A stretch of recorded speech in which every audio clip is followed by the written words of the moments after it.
My beloved brothers and sisters in Islam, you and I know that we were created by Allah subhanahu wa ta'ala. You and I know that the reason that we have been created is made clear by the Creator Himself. And we do know that life is very short on earth, but the life after death is far longer. In fact, it is eternal. So there are people who don't believe this, and there are people who think that we were created on earth solely to enjoy ourselves while here.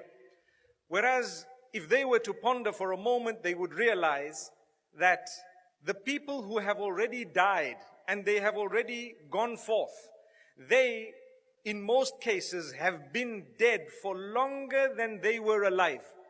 So anyone who died 80 years ago, perhaps their life on earth was maybe 40 years, 50 years, 60 years, 70 years, or up to 80 years.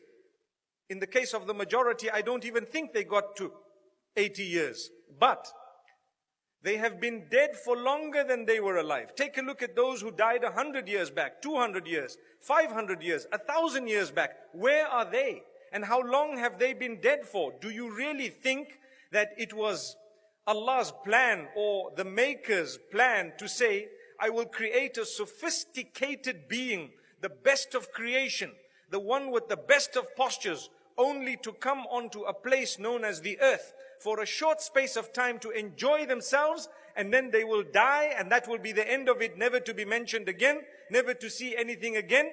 Is that what you think that the Creator created you for? The answer is obviously no. Allah subhanahu wa ta'ala says, وَمَا خَلَقْتُ الْجِنَّ وَالْإِنسَ إِلَّا لِيَعْبُدُونَ. I have not created mankind or jinnkind except that they worship me, obey my instructions. This is a test for a short period of time. I will decide where they will be born, how they will be born, when they will be born, and so on, to whom they will be born as parents. And I will decide what will happen to them in their lives, in order that every single thing that happens to them will be an opportunity for them to get closer to me. Remember that.